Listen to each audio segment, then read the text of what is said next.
오늘 우리에게 주시는 하나님 말씀은 누가복음 19장 11절부터 27절 말씀입니다. 한 절씩 덩달아 읽으신 다음에 마지막 27절은 함께 읽겠습니다. 제가 먼저 읽겠습니다. 그들이 이 말씀을 듣고 있을 때에 비유를 더하여 말씀하시니 이는 자기가 예루살렘에 가까이 오셨고 그들은 하나님의 나라가 당장에 나타날 줄로 생각함이더라. 그 시대에 어떤 귀인이 왕위를 받아가지고 그 종 열을 불러 은화 열 문화를 주며 이르되 내가 돌아올 때까지 장사하라 하니라. 그런데 그 백성이 그를 미워하여 사자를 들고 보내어 이르되 우리는 이 사람이 우리의 왕됨을 원하지 아니하나이다 하였더라. 귀인이 왕위를 받아가지고 돌아와서 은화를 준 종들이 각각 어떻게 장사하였는지 알고자 하여 그들을 부르니 그 첫째가 나와 이르되 주인이여 당신을 장하다고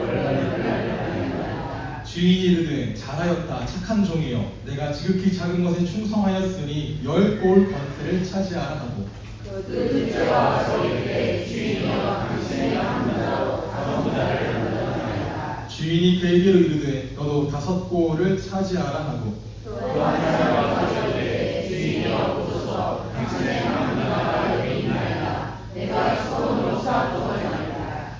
이는 당신이 엄한 사람인 것을 내가 무서워함이라. 당신은 두지 않은 것을 취하고 심지 않은 것을 거두나이다.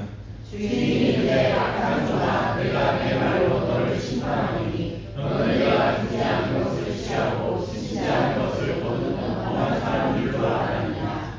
그러면 어찌하여 내 돈을 은행에 맡기지 아니하였느냐. 그리하였으면 내가 와서 그 이자와 함께 그 돈을 찾았으리라 하고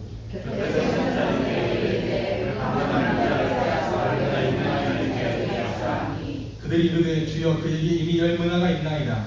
주인이 이르되 내가 너희에게 말하노니 무릇 있는 자는 받겠고 없는 자는 그 있는 것도 빼앗기리라. 함께 읽겠습니다. 그리고 내가 왕됨을 원하지 아니하던 저 원수들을 이리로 끌어다가 내 앞에서 주리라 하였느니라. 아멘. 함께 읽은 말씀 가지고 충성하며 살아요 라는 제목으로 함께 주일 말씀을 나누도록 하겠습니다. 시작하면서 한 가지 이야기를 또 들려드리면 어느 날 똑같이 생긴 트럭에 똑같이 생긴 포대를 실은 두 트럭이 고든 길을 달리고 있었습니다. 모양도 똑같고 색깔도 똑같고 똑같이 짐을 실은 것들도 똑같았죠.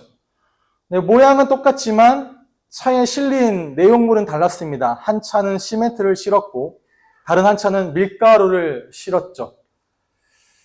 그래서 밀가루를 실은 차는 빵 공장으로 가는 중이었고 시멘트를 실은 차는 집을 짓는 건설 현장으로 가고 있었습니다. 근데 가다가 갑자기 고든길이니까 앞차가 멈춘 거예요. 왜 멈췄냐? 오줌이 너무 마려웠거든요. 내려서 오줌을 누려고 차를 멈추니 뒷차도 갈 수 없잖아요. 그래서 동일하게 멈춰서 기왕 선 김에 같이 오줌을 누는 겁니다. 자, 시원하게 볼일을 본 다음에 각자 차를 타고 출발했는데 중간쯤 가다가 뭔가 느낌이 이상한 거예요. 뭐냐? 실수로 차를 바꿔 타는 거죠. 똑같이 생긴 차였기 때문에. 타고 가는데 느낌이 이상하지만 그냥 갑니다. 뒤에 가던 사람은 갑자기 내 앞에 아무도 없으니까 이상하지만 뭐 별일 있겠어? 그냥 가는 거고. 앞서 가던 사람도 갑자기 내 앞에 차가 생겼음에도 불구하고 그냥 뭐 뭔 일 있겠어? 하면서 그냥 가는 거죠. 그렇게 실수로 차를 바꿔 타고 말게 뭐야? 바뀌었는지 뭐 괜찮을 것 같은데? 하면서 가는 겁니다. 그냥 그렇게 가던 길을 갔습니다. 그래서 한 트럭은 건설 현장에 도착을 해서 자기가 실은 밀가루를 내려줬고 다른 차는 빵 공장에 도착해서 자기가 실은 시멘트를 내려줬습니다. 공사장의 인부들이 시멘트를 꺼내서 뜯었는데 시멘트 색깔이 하얀 거예요. 왜 시멘트가 하얗지? 새로 나온 시멘트인가? 알게 뭐야? 하고 이제 부어서 만들었습니다. 빵 공장의 인부들도 밀가루를 뜯어서 부었는데 이상한 회색, 초록색 밀가루가 나오는 거예요. 왜 그러지? 하지만 알게 뭐야? 내가 어차피 나는 만들기만 하면 되는데 라고 하면서 이제 빵 공장에서도 빵을 만들었죠. 어떻게 됐을까요? 밀가루로 지은 집엔 무너져 그 안에 있는 사람들은 다치게 되었고, 시멘트로 만든 빵과 쿠키를 먹은 사람들은 이가 아작이 났습니다. 예정된 결과죠. 밀가루와 시멘트를 다르게 썼으니, 그리고 그 중간에 사람들이 보고 낌새를 알아차리고 바로잡았으면 모르겠습니다만, 참 안타깝고 황당한 이야기인데, 이 이야기는 실화는 아니고요. 이현주라는 작가님이 쓰신 알게 뭐야라고 말하는 동화 속에 나오는 이야기입니다. 이 이야기의 결말은 어떻게 되느냐? 다 다치고 망했지만 이 포대를 잘못 나른 두 운전사만 돈을 벌어서 잘 됐다라는 이야기예요. 이게 좀 비꼬는 거죠. 사회 현상들을. 동화 속 사람들의 태도는 굉장히 황당합니다. 한 번쯤 알아차릴 텐데 황당해 보이지만 실상은 우리 삶의 어두운 단면들을 보여주고 있다라는 거죠. 무언가 잘못됐다라는 걸 다 인지했어요. 그런데 뭐냐? 나만 아니면 돼. 적당히 넘어가도 뭐 어떻게든 되겠지. 내가 알게 뭐야. 라는 무책임한 태도로 모든 과정을 일관되게 행한 거죠. 그 결과는 참혹했습니다. 나 하나쯤이야? 하고 허용했던 방관이 그 동네와 공동체 전체를 파괴하는 재앙으로 돌아왔다라는 거죠. 나 하나쯤이야 또는 내가 알게 뭐야 라고 하는 태도는 동화 속에만 나오는 이야기가 아닙니다. 우리 주변에도 쉽게 찾아볼 수 있죠. 작게는 생활 쓰레기나 재활용 쓰레기를 제대로 버리지 않고 투기하는 모습. 저희 집도 1층에 있는데요. 그 1층에 복도로 왔다 갔다 하면 엘리베이터 앞에 여러 가지 쓰레기들이 버려져 있습니다. 그냥 흘리고 가도 뭐 누군가 치우겠지? 알게 뭐야 하고 지나가 버리는 거겠죠. 재활용을 가도 저는 되게 꼼꼼히 버리거든요. 성격이 되게 못돼가지고. 근데 가끔 제 망에 있는 플라스틱을 붓는데 플라스틱 망 안에 그 스티로폼이 있는 거예요. 그 스티로폼 포장 박스요. 저는 그걸 빼서 제자리에 갖다 놓습니다. 제가 원래 버려야 되는 자리에. 물론 잘 모르고 그럴 수 있지만 뭐 써가지고 뭐 어떻게 뭐 되겠지, 나중에 누군가 하겠지라는 생각인 거죠. 며칠 전부터 저희 아파트 엘리베이터에 한 벽보가 붙어 있는데 어떤 벽보냐? 어떤 학생 엘리베이터 안에서 전자담배 피면 안 돼. 라는 벽보가 붙어 있더라고요. CCTV 공개하기 전에 먼저 알고 고쳤으면 해서 붙여놓는다.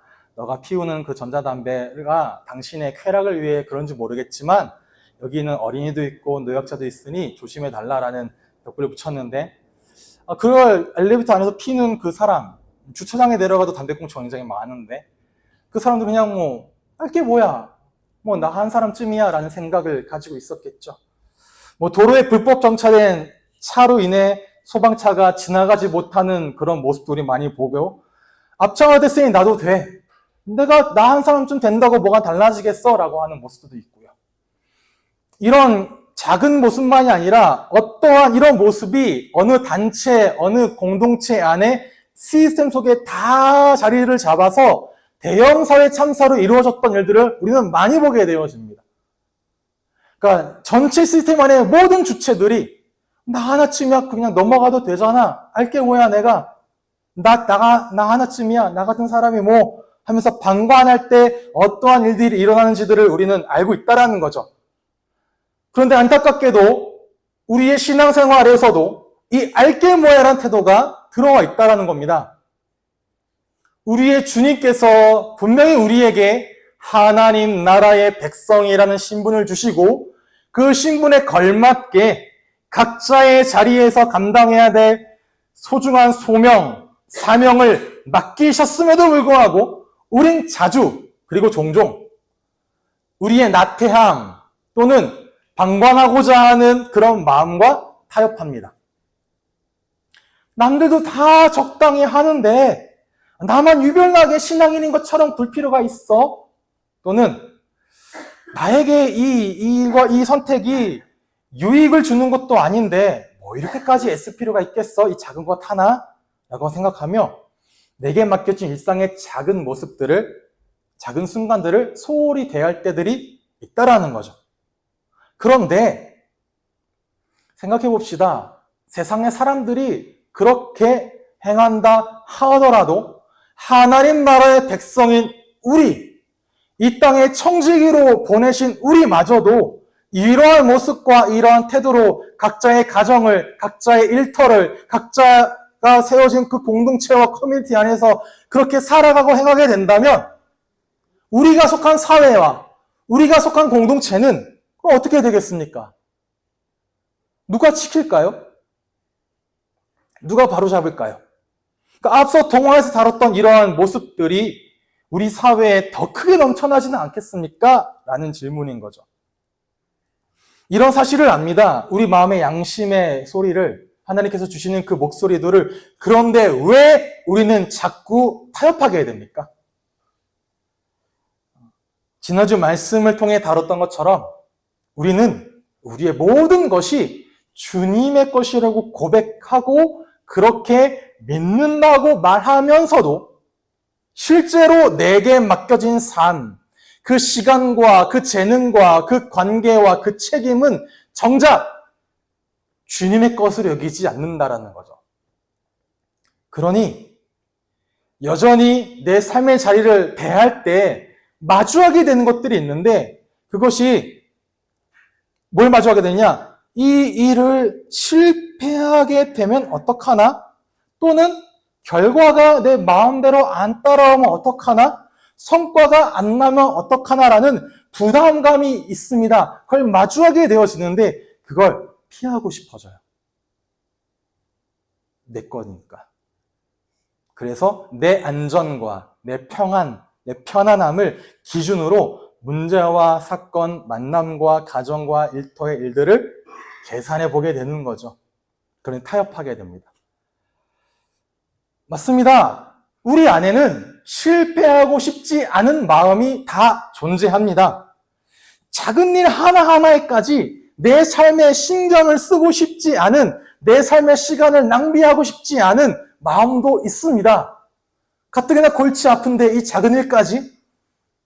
그리고 열심히 살고 싶고 최선을 다하고 싶은데 열심히 살고 최선을 다하다가 지치고 싶진 않아요.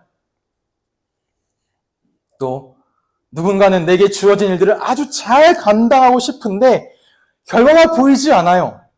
그러니 시작하지 않습니다. 잘 감당하고 싶으니까요. 작은 일은 중요하지 않으니 무시하고 넘어가기도 합니다. 부담은 회피하고 싶어요. 그런데 나는 여전히 좋은 사람이고 싶어요. 나는 여전히 능력 있는 사람이고 싶어요. 그러니 회피하고 나태함으로 방관하기도 하죠. 마주하면 성과를 못 낼까 봐. 실패할까 봐 두려워합니다.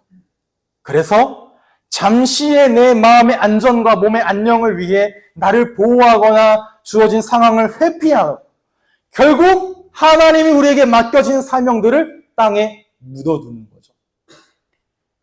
하지만 오늘 이 시간 다시 기억하십시오. 실패하지 않는다는 안전함이 여러분의 삶을 구원해 주는 것이 아니라는 것을, 내 삶에 부담이 전혀 없는 그런 삶이 우리를 자유롭게 하는 것이 아니라는 것을, 사람들의 인정과 내 삶의 분명한 결과와 성과가 나를 가치 있게 만들어주지 않는다는 것을, 우리는 그것으로 구원받고 그것으로 안전하고 그것으로 가치를 평가받는 사람들이 아니라 예수 그리스도를 믿음으로 구원받아 하나님의 자녀요 하나님의 백성으로 존귀함 받은 소중하고 존귀하고 보배로운 자들이라는 사실입니다. 하나님 나라의 백성인 우리는 성과와 평가로 나의 안전을 붙드는 사람이 아니라 이미 하나님 안에서 안전하게 되었다는 사실인 거죠. 그걸로 내 삶에 소망을 두지 않고 우리는 다시 오실 우리의 왕을 기다리고 신뢰하며 그 나라의 부와 그 나라의 영광을 사모하고 소망하며 살아가는 자라는 분명한 정체성을 가지고 살아가시라는 거죠. 그런 우리에게 무엇이 주어지느냐? 하나님 나라의 백성에게는 지금 여기라는 부르심이 있습니다. 내일, 다음에가 아니고요. 어제, 그곳에가 아니라 지금, 여기라는 부르심이 있다라는 거죠. 이 부르심을 기억하고 지금 여기에서 하나님 나라의 백성으로 살아가며 주님 다시 오실 그날까지 우리가 가져야 될 삶의 모습과 태도가 있다라는 거죠. 이 말씀을 오늘 본문이 우리에게 말씀하시는 바입니다. 오늘 본문이 누가복음 19장 11절부터 27절까지는 예루살렘 입성을 앞둔 예수님이 하나님 나라에 대해서 오해하고 있던 사람들에게 들려주시는 문화 비유입니다. 당시 사람들은 예수님이 예루살렘에 들어가시기만 하면 눈에 당장 보이는 하나님의 나라, 다윗의 왕국이 재건될 것이라고 생각했어요. 그래서 우리를 억압하는 저 모든 로마 군인들을 다 쫓아내고 이 땅에 이스라엘의 나라를 다시 세워주실 것이다. 언제? 당장 지금 들어가시기만 하면. 그래서 들어가시는 거다 하고 많은 백성들이 호산나라고 받아들였죠.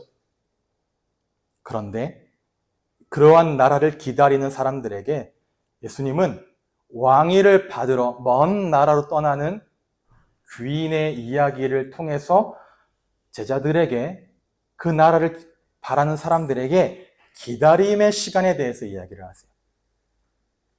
한번 우리가 3주 동안 나눴던 내용들을 한번 생각해 봅시다.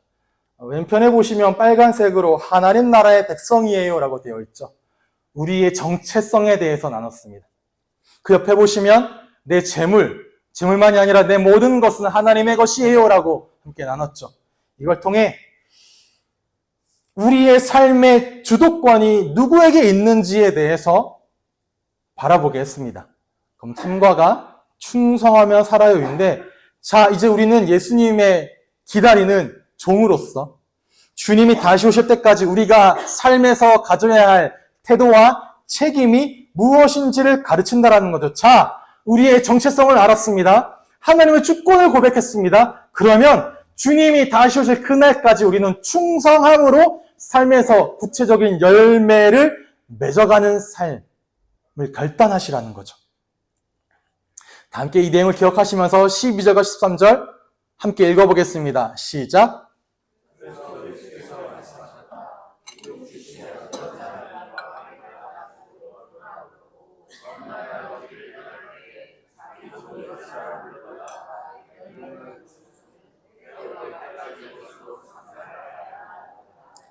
아멘. 앞에 11절을 보면 예수님이 예루살렘에 가까이 이르자 사람들은 당장에 하나님 나라가 임할 것을 기대했습니다. 기대감이 극에 달했습니다. 왜냐하면 예수님과 같이 이 신기하고 신비한 능력을 행하는 분을 본 적이 없거든요. 말씀 한마디로 병을 낫게 하고 귀신을 내쫓는다? 당시의 의학적 지식으로는 도저히 이해가 안 되는 거예요.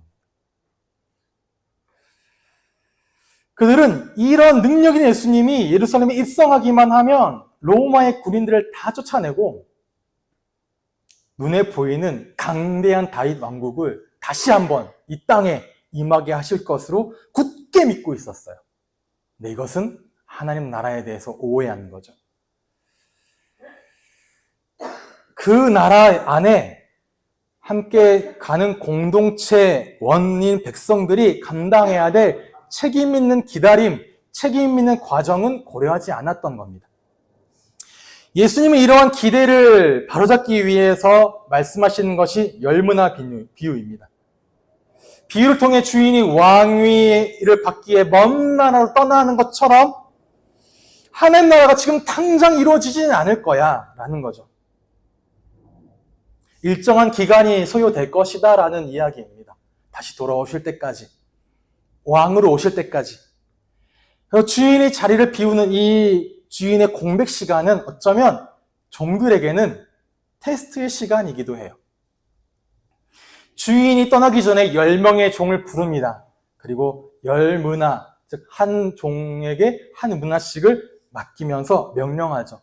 뭐라고 명령합니까? 내가 돌아올 때까지 장사하라. 이것으로 장사하라 라는 건데, 이 장사라는 말은 이윤을 남겨라 라는 말을 넘어 주인이 부재한 그 상황에서도 주인의 뜻을 받들어 주인의 뜻과 가치를 지금 여기 이 자리에서 드러내어 치열하게 살아가라는 거죠. 장사하라라는 말입니다. 말씀드린 것처럼 예수 그리스도의 십자가 대속과 부활을 통해 시작된 하나님의 나라, 우리에게 주어진 하나님의 나라는 이미 시작되었지만 아직 완성되진 않았습니다. 부활하시고 승천하시어서 하나님 보좌 우편에 앉아 모든 만물을 다스리시는 만왕의 왕이신 예수님이 다시 오실 날이 기다리고 있다라는 거죠. 그때의 하나님 나라가 완성되어진다는 겁니다. 그 다시 오십니다. 우리 주 예수 그리스도는. 그게 마라나타라는 고백이잖아요. 우리 주님 다시 오십니다. 이 다시 오심 믿는다는 건 그냥 먼 미래에 언젠간 그런 일이 일어날 거예요 라고 인지하고 인정하는 정도가 아니라 오늘 모든 삶의 시간을 다시 오실 왕을 기다리며 살아내는 것을 말합니다. 예수님 많은 비유하잖아요. 집의 주인이 잠시 나갔다가 들어올 때 그 집의 종들은 어떠한 태도로 맞이하겠느냐? 들어가서 자고 있을래? 아니요. 주인이 올 때까지 주인을 기다려야 되지 않겠습니까? 아직 신랑이 오지 않았는데 신랑을 기다리는 처녀들은 어떻게 준비해야 되겠느냐? 네, 등불을 밝혀 신랑이 오는 길을 준비해야 됩니다. 라고. 오늘을 살아가는 거죠. 오실 왕, 오실 신랑, 오실 주인을 기다리며.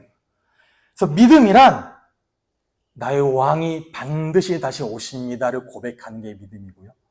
충성은 그 다시 오실 왕의 고백을 가지고 오늘의 선택 속에 그 고백을 보여주는 겁니다. 나의 왕이 다시 오십니다. 나의 왕이 다시 오십니다. 그러므로 지금 여러분이 이미와 아직 사이를 살아가는 그 시간은 눈에 보이지 않는다고 해서 주님이 안 계신 시간이 아니라 보이지 않게 만왕의 왕으로 모든 만물을 다스리시는 통치하시는 주님 앞에 충성하며 살아가야 될 시간이라는 거죠. 이 믿음의 고백은 여러분의 삶을 바꿀 겁니다. 시각을 바꿀 겁니다. 왜냐? 다시 오실 주님이 계신다면 오늘 나의 선택은 사소한 선택이 아니에요. 주님이 다시 오신다면 오늘 나의 말 한마디, 일터에서 맞이하는 나의 태도, 교회 안에서의 어떠한 섬김, 보이지 않는 자리에서의 헌신과 수고까지도 다 왕이신 예수님 앞에서 의미 있는 충성이 되어진다는 거죠. 그리고 오셨습니다. 왕이 와서 은나를 맡긴 종들을 불러 각각 얼마를 벌었는지 알아보고자 합니다. 이는 단순히 얼마 벌었어 성과를 보고하고 평가하는 자리가 아니라 내가 비어있는 그 시간 동안 너희는 어떠한 마음과 어떠한 중심을 가지고 살아왔느냐라고 확인하는 결산이라는 거죠. 첫 번째 종은 한 문화로 10문화를, 두 번째 종은 5문화를 남겼습니다. 세상의 기준으로 보면 첫 번째 종은 유능해요. 두 번째 종은 좀 덜 유능하겠죠. 그렇게 대접하는 것이 세상의 기준입니다. 그런데 주인은 그렇게 반응하지 않아요. 두 종이 맺은 열매가 달랐고요. 그에 대한 책임과 주어지는 보상은 물론 달랐습니다. 그런데 둘 다 주인의 명령을 신뢰하여 맡겨진 한 문화를 신실하게 사용했고 그에 대해 주인은 뭐라고 하느냐? 잘하였도다. 착한 종이요. 너가 지극히 작은 것에 충성하였으니 10고울을 5고울을 너에게 맡긴다. 칭찬하신다라는 거죠. 주인은 얼마 벌었니? 그 번 액수를 평가하는 것이 아닙니다. 다만 종들이 내 명령과 내 뜻을 따라 얼마나 그 명령을 무겁게 책임을 가지고 여겨서 주의 뜻에 어떻게 진실하게 반응하며 살아왔는지를 보여준다는 거죠. 세상은 얼마나 남겼니? 그래서 10고울이나 다스리게 됐어를 바라보지만 하나님 나라는 너는 어떻게 신실하게 살았느냐를 주목한다라는 거죠. 한 문화는 지금 우리나라 시세로 따지면 약 한 1,000만 원 정도 됩니다. 한 문화가 100 드라크마인데 100 드라크마는 100의 1급이에요. 그러니까 약 1,000만 원 정도 된다 보면 되겠죠. 10만 원씩 받으면. 그러니까 이걸로 뭐를 시도한다? 라고 하기에는 참 작아요. 하고 묵혀두기에도 또 큽니다. 그 작거나 애매한 금액을 종들이 어떻게 대하고 있었니? 라는 거죠. 그 중심을 보고 있었다는 겁니다. 여러분, 성경이 말한 충성은 남들이 부러워할 만큼 대단한 업적을 이루기 위해 열심히 한 것이 아닙니다. 또는 화려한 성공을 이뤄내기 위하여 최선을 다해 살아가는 것이 아닙니다. 하나님이 내게 맡기신 오늘의 만남과 오늘의 일과 오늘이란 시간, 내 옆에 두신 소중한 사람들, 나에게 맡기신 평범하고 사소한 일들 하나하나를, 이 모든 것이 하나님이 나에게 맡겨주신 하나님의 것, 그것을 믿고 그 일을 최선을 다해 지켜나가는 거죠. 아무도 보이지 않습니다. 근데 주가 맡기신 것이기 때문에 성실하게 대해요. 단조롭습니다. 하루의 일상들이요. 그런데 그 일상들마다 단조롭지만 주의 것이니 주여 나에게 다스릴 수 있는 지혜를 주옵소서. 구하는 것이 충성이죠. 그 성실함이 하나님 나라 백성이 가지는 충성입니다. 그런데 충성이라 할 때 여러분 한 가지 오해하지 마십시오. 그러면 내가 한 문화 맡겨주셨으니 더 열심히 해가지고 10문화 남겨야지, 또는 더 열심히 해서 10문화 남겨서 칭찬받고 인정받아야지 라는 공로로 흐르지 말라라는 거죠. 복음은 그 순서가 아닙니다. 우리가 충성해서 하나님 나라 백성이 되는 것이 아니고요. 충성해야만 하나님의 인정과 칭찬을 받는 것이 아닙니다. 먼저 주님이 은혜로 우리를 부르셨어요. 사랑으로 우리를 부르셨어요.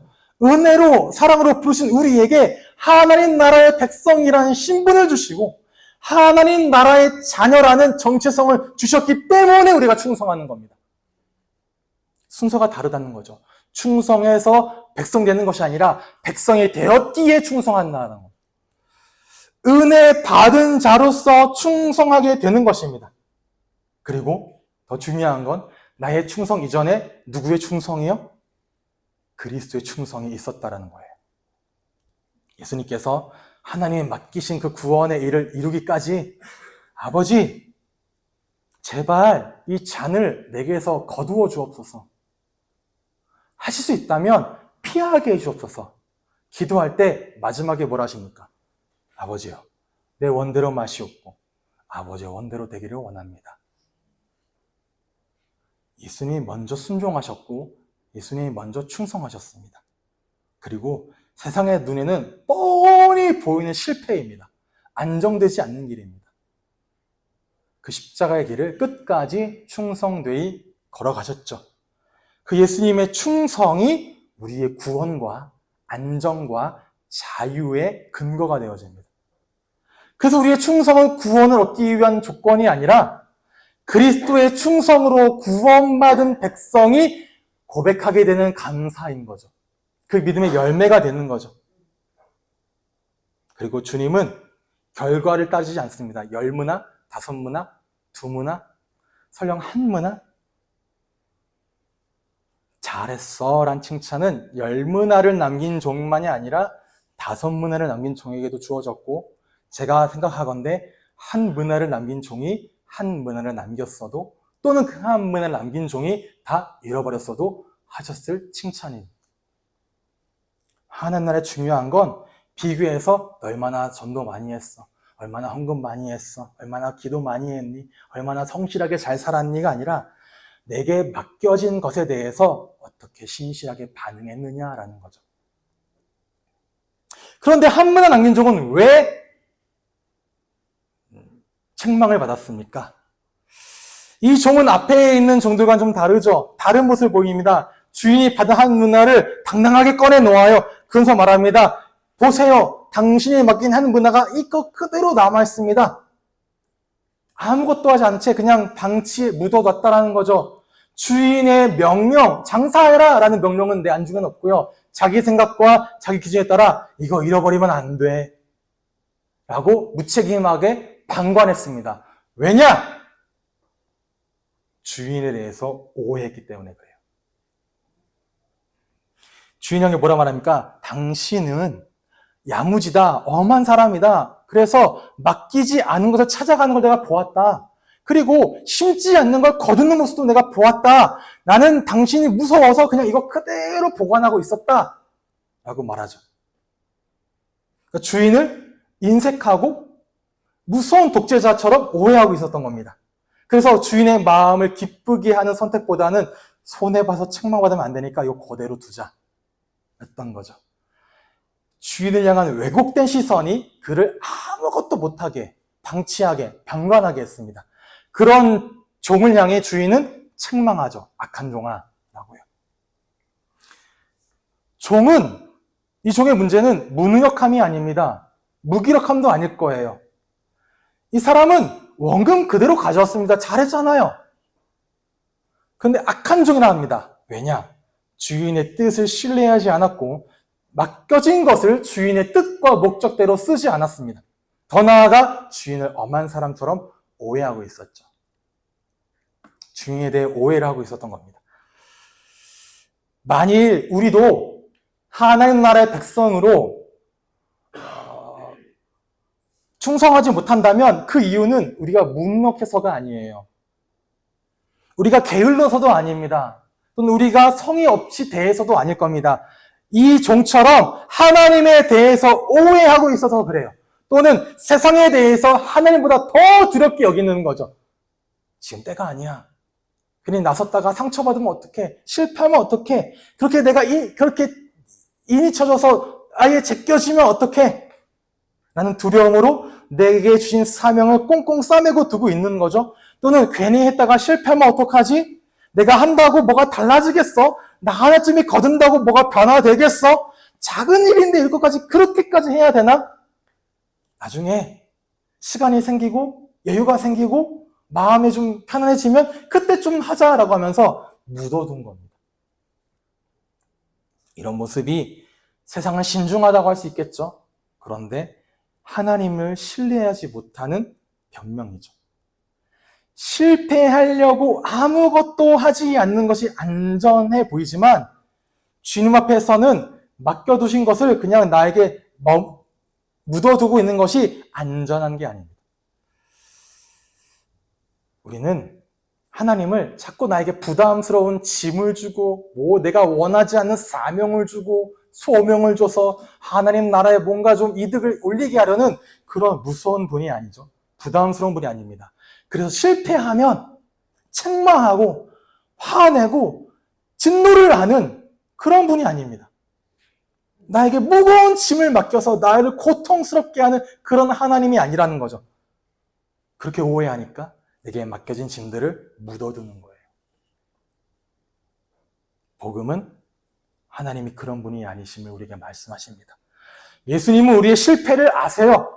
우리의 마음에 있는 충성하지 못하는 마음도 아십니다. 아시고 이미 우리를 위해 먼저 자기의 생명을 내어주셨어요. 예수님이 제자들의 발을 씻기시는 그때에 여기는 제자들이 한 명도 남기지 않고 다 도망갈 거를 아셨습니다. 그럼에도 사랑한다, 섬긴다 라고 하시죠. 십자가의 은혜는 우리를 정죄의 두려움에서 풀어줍니다. 그리고 우리를 다시 충성의 자리로 세웁니다. 그렇게 세워진 그 자리에서 하나님 나라의 백성은 내 주인, 나의 구원자, 나의 예수님, 나의 왕이 다시 오실 것을 믿습니다. 그러니 실패할까봐 두려워하지 마십시오. 예수님의 성품을 신뢰하시면서 오늘 내게 맡겨진 한 문화 작지만 그걸 가지고 담대히 도전하는 그런 용기가 있기를 바랍니다. 하나님 나라는 이미 우리에게 임했죠. 그리고 예수님 다시 오실 때에 완성되어집니다. 그걸 보고 이미와 아직 사이라고 합니다. already but not yet이라고요. 이게 하나님 나라의 특성이에요. 이미 시작되었지만 다시 오실 그날을 살아가는 우리의 시간이 있습니다. 그 시간은 아무 의미 없이 흘려보내는 그런 시간이 아니라는 겁니다. 우리가 왕의 백성임을 드러내고 증명하고 선포하면서 살아내야 될 충성의 시간이라는 거죠. 예수님은 단순히 언제 오십니까 예수님? 하늘을 바라보며 그냥 막연하게 기다리기를 바라지 않으십니다. 오늘 내게 맡겨진 일상의 현장에서 하나님 나라의 원리를 따라 부지런히 장사하며 주님의 다스림을 넓혀가기를 원하신다라는 거죠. 제가 정확한 장이 기억 안 나요. 마태복음의 24장에 보면 그런 데가 있습니다. 두 사람이 맷돌을 갈다가 그때 예수님이 오신다고요.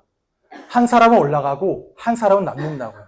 이게 무슨 말이냐? 일상의 자리에서 기다리라는 겁니다.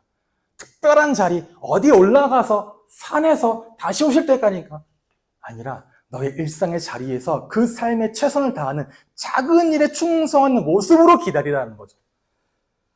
충성은 특별한 사람이만 하는 게 아닙니다. 목사만, 어떤 직분자만, 교사만, 사역자만 아니라 가정에선 부모로 충성을 다하고 가정에선 각자의 배우자로 충성을 다하고 자녀로 충성을 다하는 것이 주님이 맡겨진 자리를 살아내는 거죠. 일터에서 정직하게 행하는 것도 충성일 것입니다. 교회 안에서 아무도 보이지 않지만 나 홀로 기도하고 수고하고 헌신하는 것도 충성일 것입니다. 관계 속에서 먼저 내가 손을 내밀어 그 사람을 안아주고 화해하는 것도 충성일 것입니다. 왜?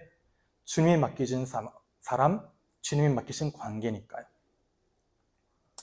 혹시 누군가는 고난 가운데 내가 지금 있을 수 있겠죠.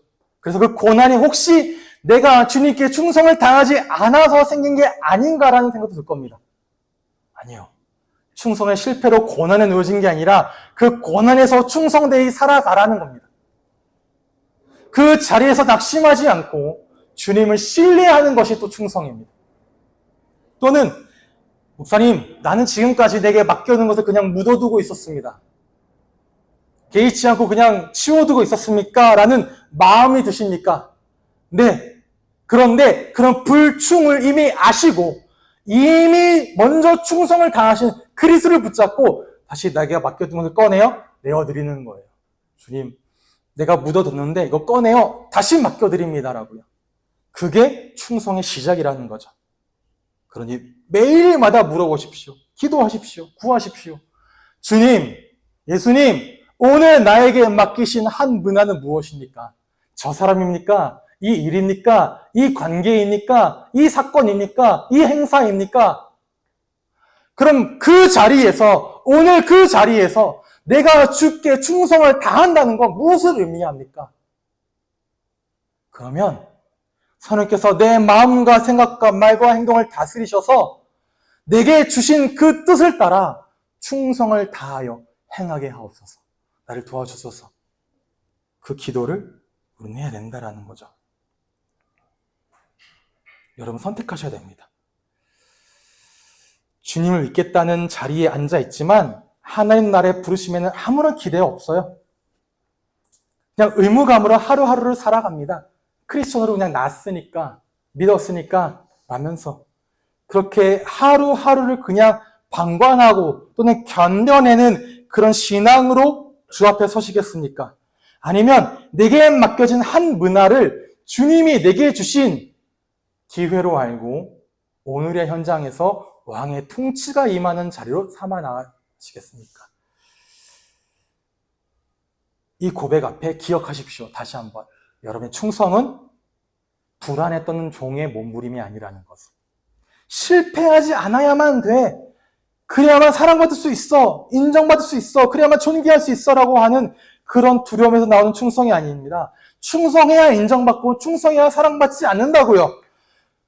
우리에 앞서 먼저 충성하신 예수님이 계시고 그 예수님 우리를 붙드시고 그래 너의 불충성과 너의 마음과 너의 갈망과 너의 무지와 너의 반역까지도 내가 다 알고 내가 이미 다 감당했다 십자가에서. 그러니 너는 나를 믿고 다시 시작해라 라는 거죠. 나를 의지하고 다시 시작해라. 넘어졌으면 다시 일어나라. 묻어뒀으면 다시 꺼내어놔라. 실패할까봐 두려워하지 말아라. 내가 너와 함께한다. 불 가운데 거닐지라도 내가 너와 함께하며 물 가운데 거닐지라도 내가 너와 함께하니 너에게 맡겨진 그 삶의 자리에서 너는 내 앞에 신실하라 라고 말씀하신다라는 거죠. 늦었다고 생각하는 그때에 다시 시작하면 됩니다. 왜냐? 예수님은 지금도 우리를 다스리세요. 어제도 오늘도 내일도. 반드시 다시 오십니다. 우리를 맞이하세요. 그리고 칭찬하십니다. 잘했어. 저는 늘 고백하게 되는데요. 저희 아내 앞에도 고백하고 늘 고백하게 되는데 저는 진심으로 그 말 듣는 날을 기다립니다. 성주야, 잘했다. 충성되이 살았어. 너가 작은 일에 충성했으니 이제 들어와 나의 집에 거하며 나와 함께 즐기자. 마태복음에 나오는 고백이죠. 칭찬이죠. 그 날을 기다리는 이에 그 날을 바라보며 오늘 충성되이 살아가는 겁니다. 그럴 수 있죠. 무엇보다 제가 오늘 이 본문을 묵상하면서 저에게 왔던 가장 중요한 단어는 무엇보다 주께 충성할 수 있는 이유는 이후에 함께 고백할 찬양의 가사에 계속 고백되는 내용인데요. 이 고백입니다. 내가 내 주인이신 예수님을 사랑해서 그렇습니다. 사랑하니까 충성할 수 있는 거잖아요.